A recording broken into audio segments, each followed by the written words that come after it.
de cette séquence. Et je vais appeler Mathieu Elary de Saveur Bière et Amine Chekali de Ship Up.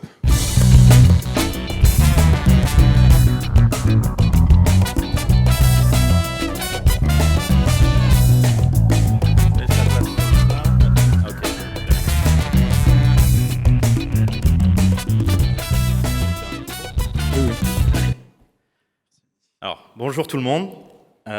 On va vous parler également d'expérience client. Et d'ailleurs, c'est assez drôle parce que Carrefour est l'un de nos clients et partenaires.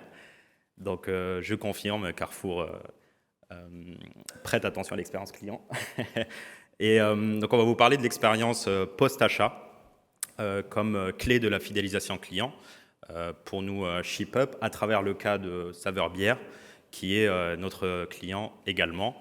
Donc, je me présente très rapidement, je suis Amine Chekali, je suis le VP Sales de Ship Up. Mathieu. Bonjour, je suis Mathieu Elary, je suis le responsable tech chez Saveur Bière. Alors, on me dit qu'il faut, c'est mieux de nous asseoir, donc si vous voulez bien qu'on s'assoie, venez ici. Pour la scénographie, on est trop nombreux. Alors, vous m'entendez? Oui. Alors, on peut y aller. Alors, je vais vous parler très rapidement de Ship Up. Parfait. Alors, Ship Up, donc, on est une SaaS fondée en 2016, basée à Paris. On travaille aujourd'hui avec plus de 400 marques en France, en Amérique du Nord et en Europe. Donc, on a des bureaux également à New York qu'on a ouverts depuis quelques mois. Et on travaille avec tout type d'e-commerçants, donc vraiment de la marque confidentielle au mastodonte du e-commerce. Quelques-unes de nos belles références incluent Le Petit Vapoteur, Carrefour, Leclerc, le groupe Oxybul, Courir, bien évidemment Saveur Bière. Et notre promesse chez Ship Up est très simple, c'est vraiment d'offrir la meilleure expérience de livraison à tout e-commerçant et bien évidemment à leurs clients. Donc, pour arriver à faire ça, on y arrive via le suivi de colis en temps réel. Donc, ce suivi de colis en temps réel va permettre aux marques de créer leur propre expérience de livraison. Donc, vraiment, pour résumer, ce qui se passe, le schéma un peu classique, c'est qu'une fois que la commande est passée, la conversation post-achat est délaissée au transporteur. Alors que via Ship Up, vous allez pouvoir uniformiser et standardiser toutes les étapes de la livraison, de la communication et d'être vraiment l'interlocuteur unique de vos clients pendant toute l'expérience de livraison. L'idée étant de garder le client captif de votre univers de marque plutôt que délaisser cette partie qui est extrêmement importante à des acteurs qui ne maîtrisent pas forcément votre univers de marque, votre façon de communiquer, etc. Le fait d'avoir ce suivi de colis en temps réel va nous permettre derrière d'avoir une brique support que vous pouvez voir en noir. Donc, je ne sais pas si c'est lisible, mais en suivant les colis donc, en temps réel, on est capable d'aller détecter les colis qui sont en avarie de transport et donc d'aller informer le client, envoyer un email au client pour le rassurer et parallèlement à ça, via nos intégrations, d'aller remonter l'information directement à votre service client. L'idée étant de transformer votre service client d'un service client réactif à un service client proactif, parce que malheureusement, vous vous en doutez, lorsque le client prend la peine de vous appeler ou de vous envoyer un email, c'est souvent trop tard. Il y a des problèmes. Mais alors, est-ce que le fait d'être proactif, justement, ne donne pas le bâton pour se faire battre, de communiquer justement comme ça avec le client sans attendre que lui-même communique avec vous? Alors effectivement, c'est une bonne question et c'est une interrogation que certains de nos clients ont eue. C'est un cas qu'on va présenter juste après. C'est le cas de Easy Parapharmacie, qui est un de nos clients, qui a eu cette même interrogation lorsqu'on a envisagé une collaboration ensemble, où on a fait un A/B test que je pourrais évoquer un tout petit peu plus tard, et on s'est rendu compte, sans trop spoiler l'étude, mais on s'est rendu compte que non seulement ce n'était pas tendre le bâton pour se faire battre, mais que c'était même indispensable de communiquer avec le client dans cette partie-là. Mais alors, je fais très rapide sur un peu le produit Ship Up. Sur cette partie support, donc où on remonte l'information automatiquement à votre service support, ça nous permet, toute cette data-là, d'avoir aussi une brique d'analyse que Saveur Bière utilise énormément, ce que Mathieu me disait justement. Et donc, cette data-là va vous permettre d'uniformiser votre data transporteur et d'aller challenger, pourquoi pas, vos process en interne, mais aussi vos transporteurs. Ça, c'est vraiment le cœur du produit ShipUp. On a quelques briques qui viennent un peu autour renforcer notre capacité à adresser cette expérience post-achat. Très rapidement, la partie qu'on appelle nous Smart States, donc qui est les états intelligents, donc qu'on a développé nous-mêmes et qui nous permet de couvrir des événements qui ne sont pas nécessairement couverts par le transporteur. Un exemple très rapide, qu'est-ce qui se passe si un colis doit être récupéré par un transporteur le 15 et le 16, on se rend compte qu'on n'a toujours pas d'informations côté transporteur. Via les Smart States, vous pourrez envoyer un email automatique à votre client pour dire il risque d'y avoir un petit retard. On est capable d'ajouter une autre règle qui dit qu'est-ce qui se passe si 12, 24 ou 48 heures plus tard, on n'a toujours pas d'informations côté transporteur. Alors à ce moment-là, on sera capable de créer un ticket automatiquement au SAV qui pourra aller contacter le client directement, l'informer du retard, encore une fois, toujours dans une logique de proactivité plutôt que de réactivité. Et très rapidement, on a une fonction qu'on appelle Smart Delivery Estimate, donc délai de livraison estimé, qui, via un algorithme de machine learning je perds le mot, va nous permettre vraiment d'avoir une date estimée et de ne pas donner une fourchette, vous savez, 3 à 5 jours de livraison, mais dire votre colis sera livré le. Avec un minutage précis ou c'est une date Alors non, c'est plutôt un jour. Encore une fois, l'idée, c'est l'expérience en ligne, ce qu'on oublie de mentionner, c'est que c'est source d'anxiété pour le consommateur. Et l'idée, c'est vraiment de maîtriser au mieux cette anxiété-là et d'informer au mieux le client.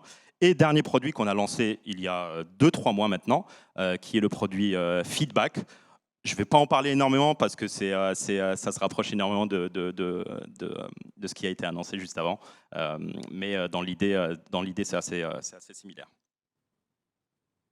Alors, pardon. Donc ça, c'est un peu ShipUp dans la théorie.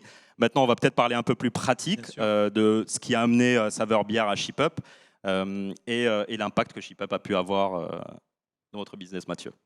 Pour Saveur Bière. Merci Amine. Déjà 2 mots sur Saveur Bière peut-être. Alors Saveur Bière, c'est un e-commerçant de la métropole qui a 14 ans. On est 165 collaborateurs. Nous sommes présents dans 7 pays. Donc on expédie depuis Lille. Nous avons 7 entrepôts en France. Donc notre métier, c'est de vendre de la bière sur Internet de la meilleure façon possible. Donc pour revenir un peu dans le passé, en 2018, exactement à la même période qu'aujourd'hui, où il y a de nombreux e-commerçants dans la salle, vous savez que le Black Friday et Noël, c'est très important pour nous. Et en 2018, on a eu un gros problème. À l'époque, Mondial Relais, c'était 50% de nos expéditions et leur centre de tri était surchargé. Et nous étions complètement aveugles pour savoir si les colis étaient livrés ou pas à nos clients. Et donc la conséquence a été qu'en 2-3 jours, on a dû doubler la taille de notre service client pour faire face à le déferlement, on va dire, de messages de nos clients pour répondre à une question simple qui est « mais où est mon colis ?» Et donc en 2019, on a pris la décision d'avoir un objectif qui était de scaler notre service client. Et ShipUp a été l'une des solutions qu'on a retenues pour atteindre cet objectif. Et donc, avant, nous étions complètement aveugles sur une fois que le colis partait de notre entrepôt. Et désormais, grâce à ShipUp, on envoie tous nos colis à ShipUp qui se charge de traquer tous les colis et d'envoyer plein de notifications qui sont paramétrables au nom de Saveur Bière. Donc, ce n'est non plus les transporteurs qui envoient des notifications, mais c'est bien Saveur Bière qui garde la maîtrise sur tout le parcours client. Ça nous permet aussi de gérer le message marketing qu'on a envie et ça nous a permis vraiment d'améliorer notre service client. Oui, c'est le fait d'assumer la commande de bout en bout en fait qui fait que le client se dit on m'a pas laissé tomber à mi-chemin au moment de la livraison. Notre opinion, c'est pas que si parfois c'est la faute du transporteur, mais le client il s'en fiche. Exactement. Il achète chez Saveur Bière et c'est à nous de gérer jusqu'à que que la bière soit dans ses mains. Et puis c'est un problème d'image, justement. Tout à fait. Et donc, pour être un peu plus concret, donc on est capable de faire des templates d'email qu'on peut customiser directement sur la plateforme de ShipUp. Ça gère donc plein de templates différents correspondant à une avarie, des pertes de colis, du retard, donc plein d'événements que ShipUp est capable de gérer. Ça gère très bien aussi le multilangue. Et on peut pareil faire du marketing au sein des emails, parler de fidélité, de ce qu'on veut.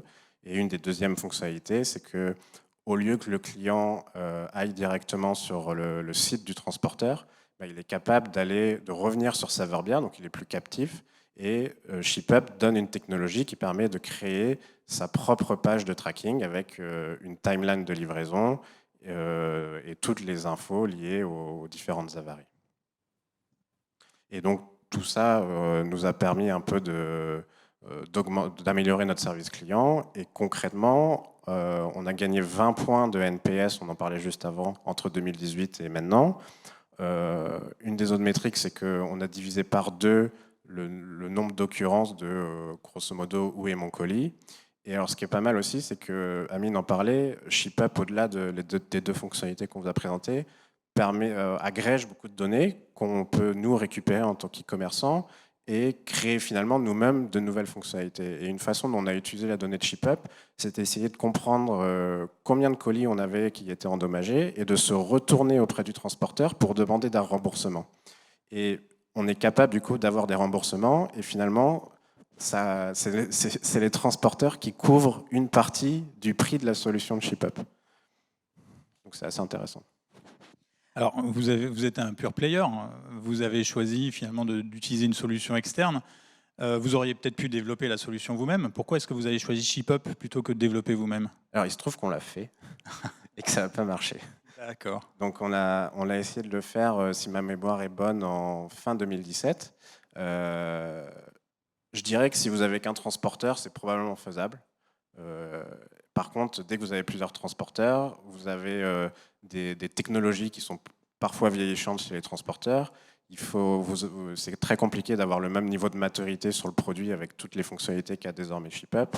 Et en plus, il faut maintenir tous les flux technologiques avec les transporteurs dans le temps. Et ça coûte énormément d'argent. Et donc, c'est pour ça qu'on pense que il vaut mieux faire appel à ShipUp que de faire appel à... Et de bricoler ça. Et j'ajouterai peut-être 2 points très rapides qui sont que, la ressource tech, c'est une ressource rare. Et peut-être que pour les marques, le ressource tech est mieux utilisé ailleurs.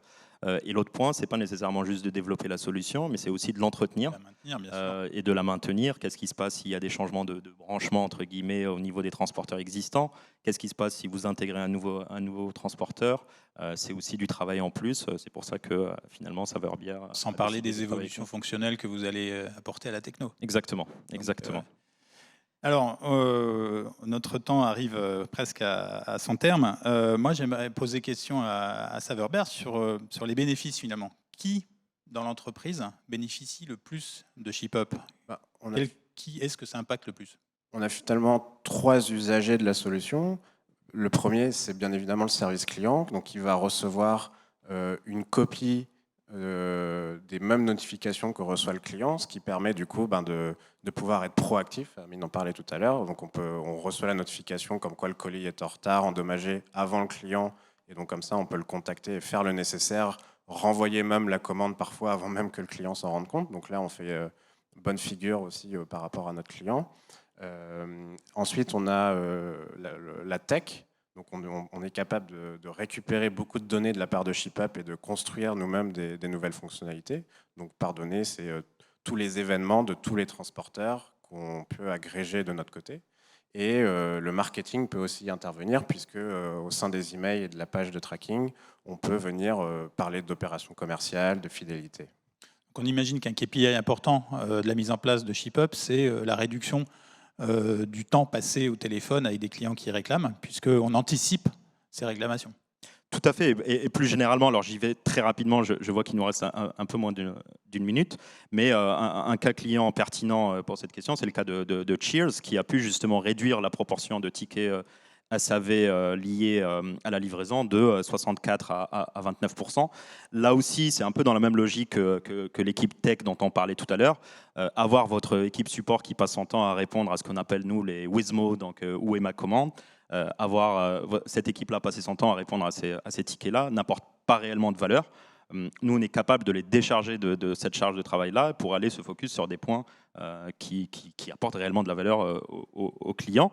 Et j'en profite pendant que j'ai la parole, 15 petites minutes pour, 15 petites secondes pour votre question précédente sur Easy Parapharmacie, parce que la question peut se poser effectivement.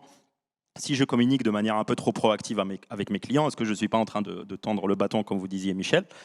Et Easy Parapharmacie se posait la même question avant de nous rejoindre. Donc, on a fait un A/B test sur 60 000 clients. Donc, on a attendu que les livraisons se terminent. Sur ces 60 000 livraisons, donc, on a isolé celles qui ont eu un incident de livraison. Et la donnée est extrêmement claire. Donc, sur les 30 000 clients donc, où le suivi a été assuré par ShipUp, on a une différence de NPS de quasiment 31 points. C'est réellement le jour et la nuit. Et ce qu'il en ressort, c'est que pour le client, et je conclus sur ça, le client est conscient qu'il y aura des retards de livraison, et je pense que c'est même admis. Ce qui est moins admis et pas admis par le client, c'est le fait d'être laissé dans le noir, de ne pas savoir avec qui communiquer et de ne pas être informé de manière proactive de ça. Et c'est vraiment ça qui fait la différence dans cette expérience post-achat. Parfait. Bah, merci beaucoup. Merci à tous les deux. Et on va enchaîner à nouveau. Merci beaucoup. Merci tout le monde.